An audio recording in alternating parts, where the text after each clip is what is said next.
Alright guys, so I have this power supply here and which is not working. This is a 400 watt power supply which is 33 ampere 12 volt. It was not giving any output, so I measured this primary circuit. So since the capacitors are charging, it means the rectifier diode, until here it's all fine. Now after that we have these two MOSFET transistors here, okay, which were used for switching, and this is the switching IC here. So when I measured them after removing them, okay, so I just figured out that this IC, this PWM IC is not working and this is faulty. That's why our power supply is not turning on. It is not delivering out the voltages, and our main MOSFETs, switching MOSFETs, are fine as we measured earlier. And I don't think I would be able to find this IC.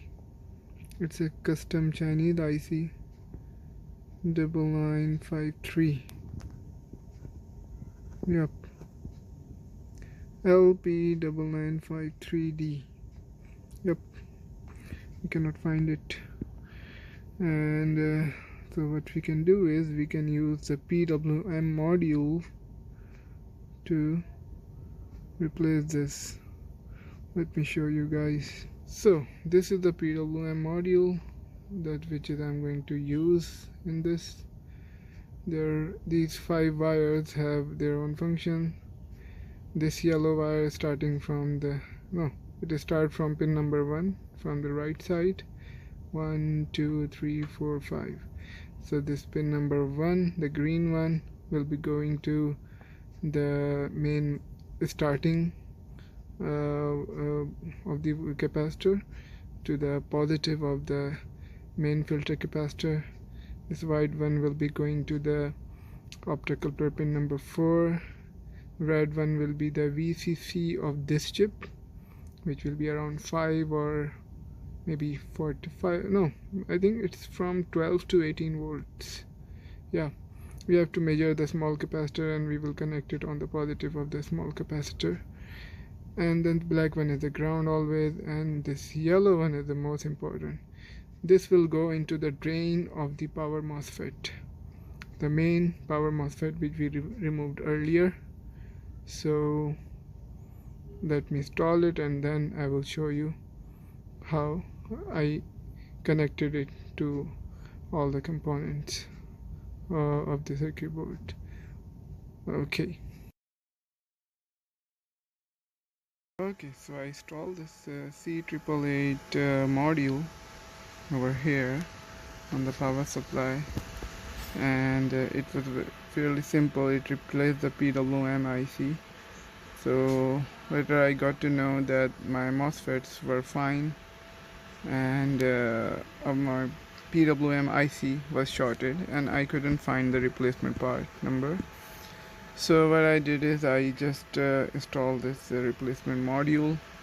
It is fairly easy. That pin number 1 goes to the drain of the high power MOSFET, and the VCC connects to the VCC capacitor, the smaller capacitor, and the black wire goes to the ground of the hot ground of the main capacitor, and the first wire, the start line, goes to the positive side of the hot capacitor. Alright, and this white wire, this pin number 2, this is called pin number, it is starting from here, 1 2 3 4 5. So pin number 2 goes to the pin number 4 of the feedback optocoupler. Okay, so pin number 4, but you have to make sure that pin number 3 of the optocoupler is this is over here. This is pin number 3, this is pin number 4. So this pin number 3 should be going to the hot ground, this part. You have to just check the continuity. If it's not showing that, you just have to connect it to the hot ground. Okay, you have to short this part to the hot ground if it's not connected. In my case, it was showing the continuity from the hot ground to the pin number 3 of the optocoupler. So this is how it works. Now it's working. It's giving out the 12 volt over here. Let me show you guys. Here's my multimeter. And again, one hand to record the video, the other hand to see. I connected this and it's showing 11.76 volts.